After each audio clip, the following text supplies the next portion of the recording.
The disguised driver. Beneath the dust of the village roads the sun cast its fierce glow over the red clay roads of Unyielding village, a rural town nestled deep in Nigeria's southeastern heart. It was a town where gossip traveled faster than wind and traditions clung tightly to the skin of its people. Life in Unyielding moved slowly, until the arrival of a strange young man named Obi changed everything. Obi drove an aging Toyota Corolla with peeling paint and a door that groaned every time it opened.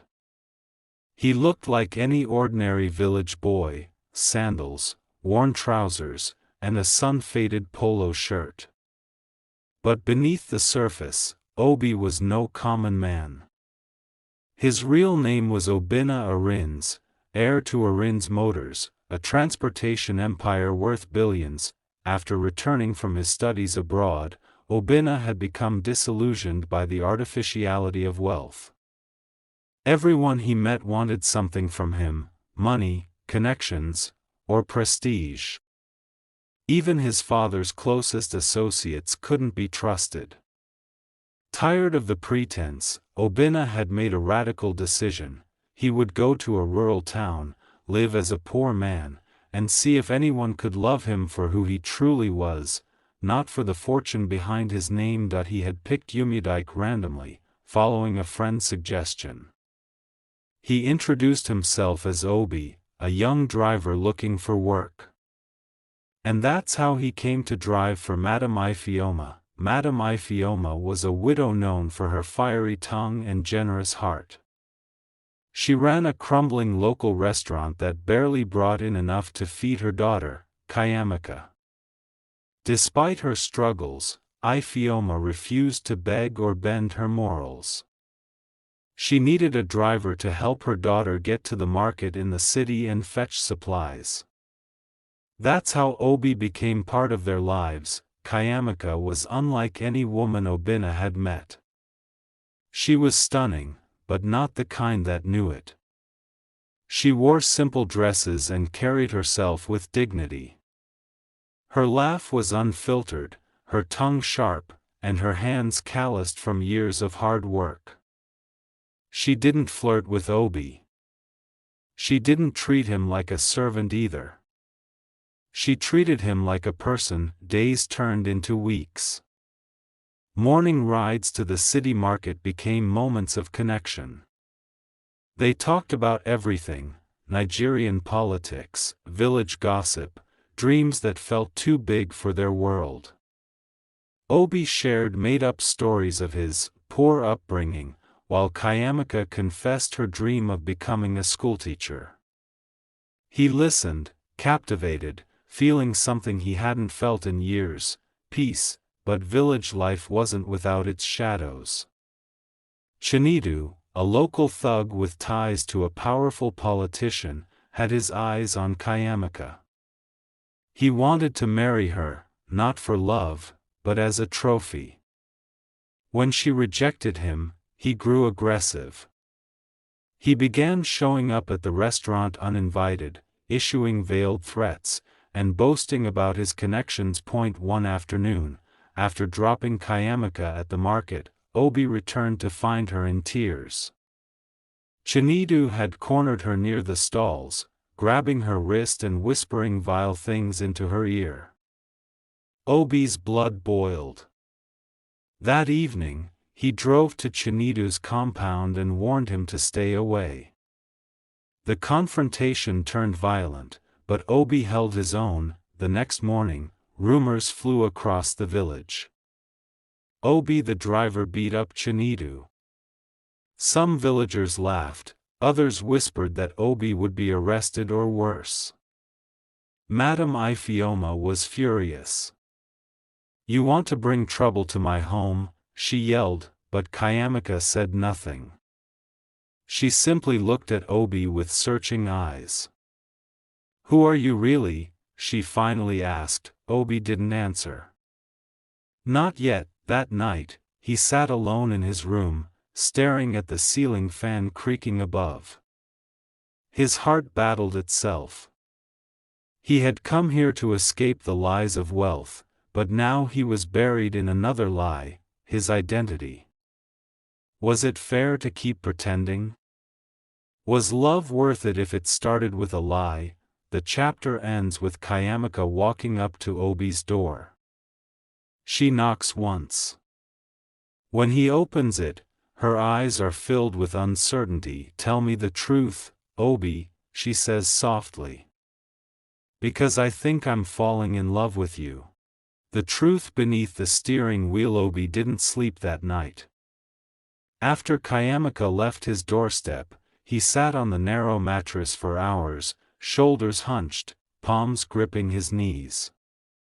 He had imagined many outcomes of this secret life, but none had involved someone as sincere and deep as her. Her words echoed in his mind like a bell tolling in a silent church. "I think I'm falling in love with you."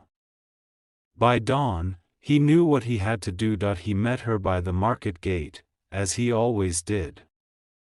Kayamika stood with her arms folded, her gaze guarded but hopeful.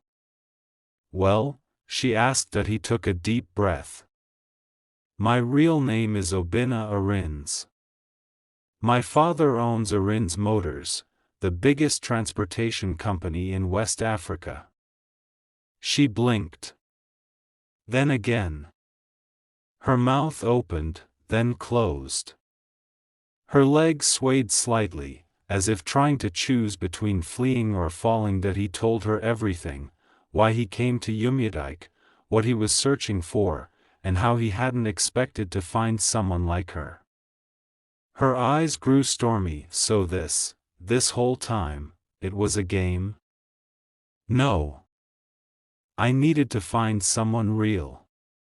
Someone who saw me, not the money, not the name. And I found you." She didn't respond. She simply walked away. The following days were hollow. Kayamika refused to see him. Madame Ifeoma remained civil but cold. Rumors about Obi and Chinedu's fight now mixed with whispers about his true identity. Some villagers bowed respectfully. Others eyed him with suspicion. The peace he had known in unyielding had shattered, but danger hadn't vanished. Chinedu, humiliated and bitter, used his political ties to have Kayamika arrested on false charges, claiming she stole from his store. Soldiers stormed the market. Madame Ifeoma screamed helplessly as they dragged her daughter into a dusty van. Obinna acted instantly. Calling his legal team, he unleashed the full might of his name. Within hours, Kayamika was released, the charges dropped, and Chinedu's allies exposed in a corruption scandal. The story hit the national news. Chinedu fled. Kayamika sat quietly in her mother's room that night. "Why would he do all this?" she whispered. "After I rejected him?" Madame Ifeoma placed a hand on her daughter's shoulder. "Maybe because he truly loves you." 2 weeks later, Obinna held a press conference in Abuja, speaking to dozens of reporters. Cameras flashed as he explained why he had lived undercover in a small village. The nation buzzed. Half praised him for seeking truth. The other half called him eccentric. But Obinna didn't care. He returned to unyielding quietly. No convoy. No suit. Just him in the same old Toyota Corolla. He parked under the mango tree near the restaurant. Kayamika stepped out from the shade, her eyes locked on his. "I watched your speech," she said. "I meant every word." She looked down, then back up. "I still don't know what to believe. But I know what I feel." He took her hand. "I don't want palaces or praise. I want you. Just as you are." The final scene unfolded weeks later, beneath the village sky. They married under the same mango tree, surrounded by neighbors, both rich and poor. There were no limousines, only laughter, drums, and truth. Obina whispered in her ear as they danced, I was lost in wealth, but I found myself in love. And Kayamika, eyes glowing, replied, you were never just a driver. You were the road that led me home.